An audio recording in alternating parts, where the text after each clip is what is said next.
Alright, to everyone in year 12 who have just completed the English paper 1, honestly, it was a bit of a handful. It was quite a mix between good and bad. Honestly, there could have been harder questions in there, so I'm quite glad that, personally, for me, the questions were not the hardest in the world. But that short answer text, me looking and going through that 10-minute reading time, Jesus Christ, there was some of the most confusing text I've ever seen.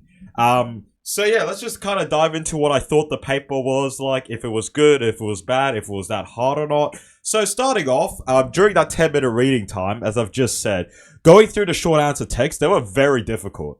They were more difficult than what I got for the CSA's trials, and they were a lot more difficult than past Hsc papers because, firstly, we didn't get an image. I'm doing English Standard, by the way. Talking about English Standard. There were no images. It was all text. The second thing is, why the hell is question 1 the 4 marker and question 2 the 5 marker? They don't arrange it in order of marks, apparently, or whatever. I guess they didn't care about it. But thirdly, honestly, the texts weren't that bad. I said they were a little bit difficult, they were, but personally for me, text 1, text 2, and text 3 were all pretty easy. One was about an immigrant coming to Australia. Very simple. Talk about the differences, the contrast between the ship, which was terrible, and Sydney, which is good, or whatever. Text 2 was about the woman superhero Shara, or whatever her name was. Also very easy. Honestly, one of the easiest 5 markers out there. There was a lot of techniques they used. There was a lot of stuff you could talk about. Question 3, it's a little bit more difficult. It's a little bit more nuanced. It's about the creativity and the passion behind creativity. The text kind of sucked.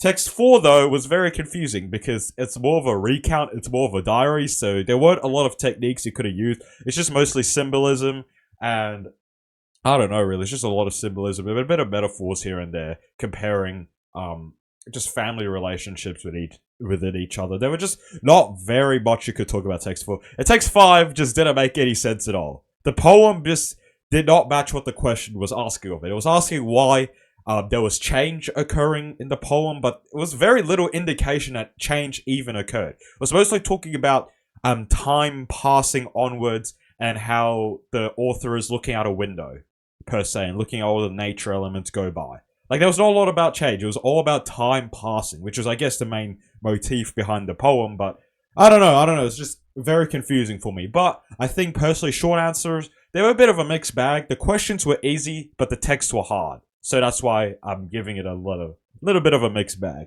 The extended response. Alright, so, to anybody who relied, who watched Rubrics Learning, which pretty much, I think all of you guys should know that guy. You stupid little cunt, you got the wrong question, dumbass.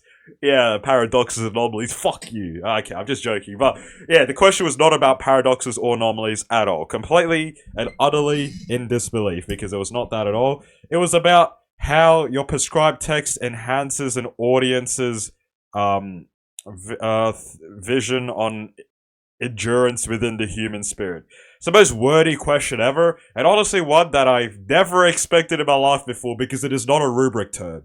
Like, I don't think endurance, human spirit is in the rubric or in the syllabus at all. I think they're just synonyms for human experiences, and endurance is sort of like, I don't know, it's a very confusing term. Mostly it means tolerance and resilience, really. But for me, for the text that we've been studying, which is Past the Shallows, it's quite difficult to actually match it up with endurance and all that. That's why I matched it up with tolerance and resilience. I'm not going to go too in-depth about it, but personally for me, the question was very open-ended. You could talk about pretty much anything you had. If you had a pre-planned essay, you could shove it in there and just add a couple sentences at the start and at the end answering the question. You could just say that through this text and its demonstration of resilience, through these characters' motives and intentions, endurance within the human spirit has been achieved. And that's pretty much all you needed to do. It was a very open-ended question. It was not subjective. It wasn't very specific in any area, which is good. I'm glad it was not a to what extent question, because personally I hate writing to a very high extent 50 times in a row. But that aside, yeah, it was a very interesting question. It was a very interesting test overall. I guess another thing I did not like about the HSC is the way that they staple things.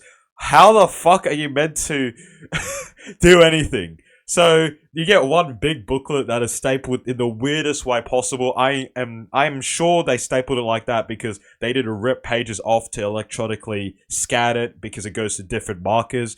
But they could have just done that afterwards. Like, it really does not require all that stapling and all that confusing mess. Because how the hell are you supposed to flick back between a question booklet and the short answer text? You know, they were just on pages on ends, and everything didn't fold correctly. It was just a mess. But that aside, that's English paper 1 done. Personally, it wasn't the hardest paper in the world. It was definitely a new one comparing to previous past papers from 2024, especially. Very different. But personally, the difficulty and the level of in-depth knowledge that you needed was just not as much as past years. Personally, for me, it's a mixed bag. It was not a bad paper at all. And I think that everything is well. So that's English paper 1. We got paper 2 tomorrow, so good luck to anyone doing it. Yeah, good luck remembering 3 things. Fucking 3 essays, like, fuck. I guess I should say this before the test tomorrow. I'm gonna place a $100 bet that I'm sure that tomorrow will be an imaginative. They did that with the trials. I think they're gonna do that with the actuals. And the reason why I think it's imaginative is because they did discursive last year. Or it could be open-ended, and I hope it's open-ended, but I'm placing all my bets that it's an imaginative for Mod C. Alright, that's that video done. I'll see you guys tomorrow, I think.